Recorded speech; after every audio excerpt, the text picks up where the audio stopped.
जय श्री कृष्ण। प्रिय कृष्ण प्रेमियों, आज निकुंज में रास विहार की तैयारी चल रही थी। सभी मंजरियों ने रास मंडल को अत्यंत सुंदर सजा दिया। प्रिया प्रियतम सभी सखियों के साथ रास मंडल में पधारी। प्रिया प्रीतम ने कहा कि आज सभी सखियां नृत्य करें। प्रिया प्रीतम के सुख की बात थी तो प्रिया जी के संकेत होते हैं सभी मंजरियां वाद्य यंत्र बजाने लगी और सारी सखियां अनुपम मधुर नृत्य करने लगी। सभी सखियां कभी गोलाकार आकृति में, कभी चतुर्भुजाकार आकृति में नृत्य करने लगी। नृत्य की शैली और भंगिमा बहुत सुंदर थी। सबका मन मोह लिया। प्रिया जी अनुपम सुंदर नृत्य देखकर अत्यंत प्रसन्न हुई। यह नृत्य 2 दंड अर्थात 48 मिनट चला। निकुंज में समय का मापदंड से किया जाता है। 1 दंड मतलब 24 मिनट। अब सारी सखियां नृत्य को विराम देकर प्रिया जी के समीप बैठ जाती हैं और प्रिया जी की कृपा भरी मधुर मुस्कान को निहारती हैं कि आज हमारे नृत्य से प्रिया जी कितनी प्रसन्न हैं। कुछ समय बाद जब सब सखियां और मंजरियां सो जाती हैं तब प्रिया जी चुपचाप से अपनी निकुंज से उठती हैं। आज प्रिया जी के मन में सभी सखियों की सेवा की भावना उदित हुई। शयन कक्ष में पश्चिम की ओर एक खिड़की है।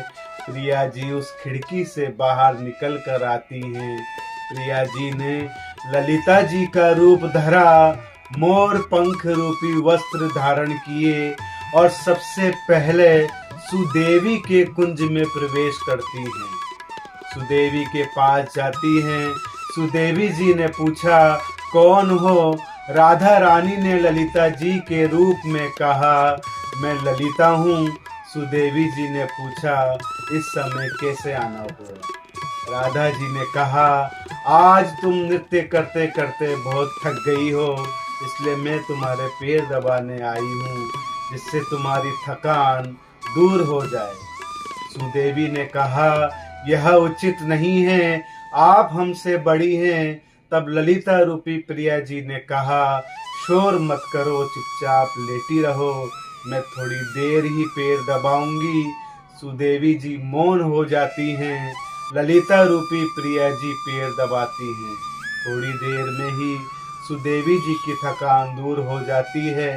इस प्रकार श्री राधा रानी ललिता रूप में हर एक कुंज में जाती हैं और सभी सखियों की चरण सेवा करती हैं।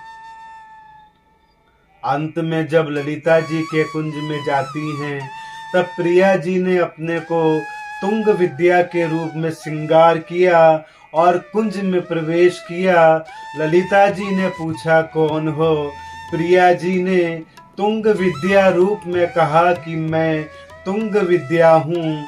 ललिता जी ने पूछा, इतनी रात क्यों आई हो? तो तुंग विद्या जी ने कहा, आप नृत्य करते करते थक गई हैं, इसलिए आपके चरण दबाने आई हूँ।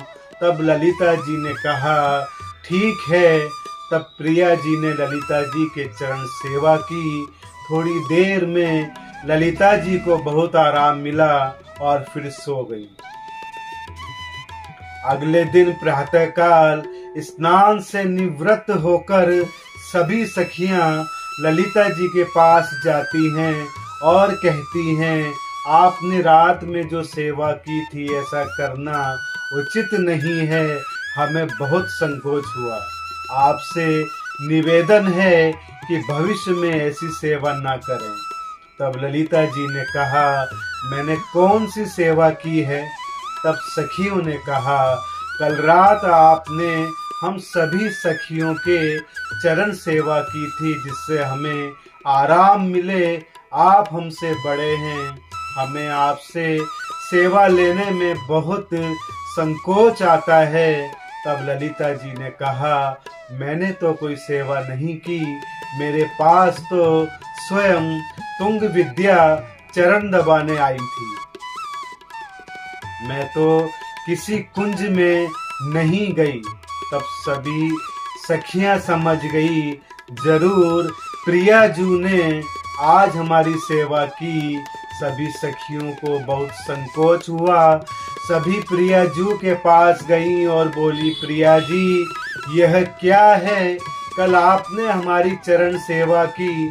प्रिया जी बोली, तुम सब मेरी प्राण प्रिय सखियां हो, तुम मेरी और श्याम सुंदर की कितनी सेवा करती हो। कल मेरे मन में भी तुम्हारी सेवा का भाव आया, तो मैंने ही सभी सखियों की चरण की सेवा की। प्रिया जी ने कहा, तुम सब मेरी हमेशा प्रसन्नता चाहती हो ना। सभी सखियों ने कहा कि हाँ। तो प्रिया जी ने कहा कि मैं सेवा करके अति प्रसन्न हूँ, मुझे अपनी प्राण सखियों की सेवा का अवसर मिला। तब सखियां प्रिया जी की प्रसन्नता देखकर अति प्रसन्न हुई। श्री प्रिया जी का अपनी सखियों के प्रति सेवा भाव कितना मधुर है। स्वामिनी होकर भी सखियों की सेवा करती हैं। कितना उदार, कितना कोमल हृदय है करुणामयी किशोरी जू का। प्रिया जू इस सेवा भाव पर बलिहार जाएं। प्रिया जू को अति प्रसन्न देखकर सभी सखियां अति प्रसन्न हुई। प्रिय कृष्ण प्रेमियों, श्री हरि भगवान कृष्ण आपका सदैव कल्याण करें। जय श्री कृष्ण, जय श्री कृष्ण।